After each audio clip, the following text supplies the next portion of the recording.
যেন হুঁশ ফিরেছে মার্কিন প্রেসিডেন্ট ট্রাম্পের। অন্ধকার চীনের কাছে বন্ধু ভারত ও রাশিয়াকে হারিয়েছেন বলে মন্তব্য করেছেন তিনি। তবে তার বাণিজ্য মন্ত্রী মনে করেন যুক্তরাষ্ট্রের কাছে ক্ষমা চেয়ে ভারত বাণিজ্য চুক্তি করবে। তবে ভারতের বাণিজ্য মন্ত্রী মনে করেন ভারত এখন অনেক শক্তিশালী, কোনো মতেই মাথা নত করবেন না তারা।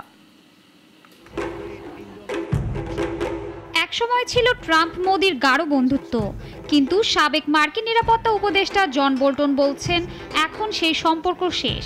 চীন সফরে ভারতের প্রধানমন্ত্রী নরেন্দ্র মোদি ও রাশিয়ার ভ্লাদিমির পুতিন শি জিনপিং এর সঙ্গে দেখা করেন। এ নিয়ে মার্কিন প্রেসিডেন্ট ডোনাল্ড ট্রাম্প ক্ষোভ প্রকাশ করেছেন। তিনি বলেছেন অন্ধকারতম চীনের ভেতরে ভারত ও রাশিয়াকে যুক্তরাষ্ট্র হারিয়ে ফেলেছে বলে মনে হয়েছে তার।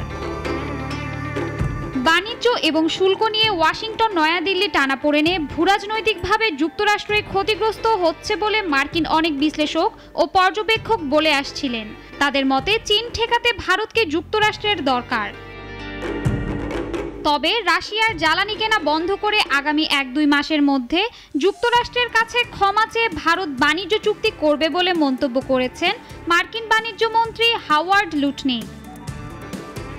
ভারতের বাণিজ্য মন্ত্রী পীযূষ গোয়েল বলেছেন কোনো অবস্থাতেই মাথা নত নয়, ভারত এখন অনেক শক্তিশালী, তাই আতঙ্কের কোনো কারণ নেই।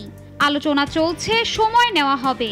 তিনি আশ্বস্ত করেছেন যুক্তরাষ্ট্রের সঙ্গে ন্যায়ভিত্তিক চুক্তি হবে, তবে সময়সীমা নির্দিষ্ট করা হবে না। Well, I don't think there's any need to panic.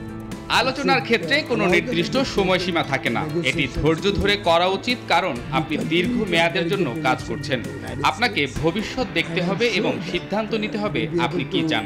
তাই কত সময় লাগবে তা আমাদের আলোচকদের আলোচনা ও চুক্তি চূড়ান্ত করতে সুযোগ দিতে হবে। নয়াদিল্লি মার্কিন শুল্ককে অন্যায্য ও অহেতুক আখ্যা দিয়েছে।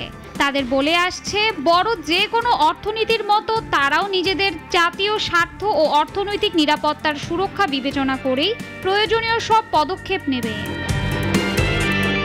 শাশ্বতী সরকার, নাগরিক।